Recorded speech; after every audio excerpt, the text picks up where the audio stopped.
एक आदमी दलदल में धीरे धीरे डूब रहा था, पर हैरानी की बात यह कि उसके चेहरे पर जरा भी डर नहीं था। उसकी नजर थी पेड़ पर बैठे दो छोटे गिद्धों पर। जैसे ही पहला गिद्ध उसकी तरफ बढ़ा, वो समझ गया शायद वो उसकी मदद करना चाहता है, पर इतनी छोटी सी जान क्या खींच पाएगी।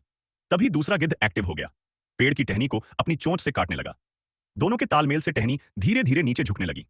आदमी ने सही मौके पर उसे पकड़ लिया, लेकिन खींचते ही पहला गिद्ध नीचे गिर गया। अब वो छटपटाता हुआ मदद मांग रहा था, लेकिन आदमी खुद थका हुआ एक पत्थर पर बैठ गया। तभी वो छोटा गिद्ध दलदल में फंसता चला गया और उसकी हलचल रुक गई। पेड़ वाला गिद्ध जोर जोर से चिल्लाने लगा। तब आदमी को होश आया। उसने तुरंत हाथ डाला, पर अंदर कोई हरकत नहीं थी। हार मानने वाला नहीं था। फिर से हाथ डाला, और जैसे ही कुछ महसूस हुआ, चेहरे पर शैतानी मुस्कान आ गई। गिद्ध को जैसे तैसे बाहर निकाला, पूरी तरह कीचड़ में लथपथ। आंखें चमकती थीं, पर दिमाग थोड़ा ढीला लगा, बिल्कुल उस आदमी जैसा। उसने दोनों को नाम दिया, गिद्धू और सांडू, और उन्हें साथ ले चल पड़ा। रास्ते में अचानक एक काली चील उसके सामने से गुजरी और उसे घूरने लगी। आदमी ने तुरंत जानवरों से बात करने की अपनी शक्ति एक्टिव की। चील की आंखों से उसे दिखा आगे एक काले बाघ को इंसान मारने की कोशिश कर रहे हैं। वो तुरंत वहां पहुंचा। दो सैनिक बाघ को घेर चुके थे। मौका था गिद्धू और सांडू की पहली परीक्षा का। दोनों झपट्टे और दुश्मनों के हथियार उठा ले भागे।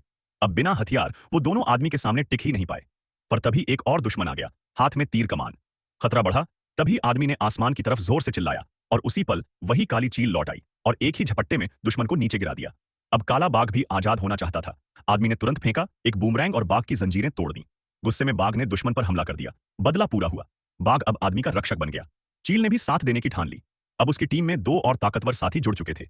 एक दिन नदी किनारे एक लड़की नहा रही थी। आदमी और उसके साथियों ने प्लान बनाया, हीरो बन के दिल जीतेंगे। सबसे पहले गिद्धू और सांडू ने उसके कपड़े चुराए और भाग निकले। लड़की जंगल में दौड़ती फिर रही थी, तभी सामने आ गया बाघ। डर से कांपती लड़की जैसे ही चीखी, तभी एंट्री हुई आदमी की।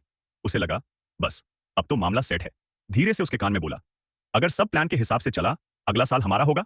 लेकिन तभी काली चील ने गुस्से में बगावत कर दी, तेरी ये ओवर एक्टिंग और नहीं झेली जाती। अब चाहे आदमी जितना भी इशारा करता, चील ने साफ मना कर दिया।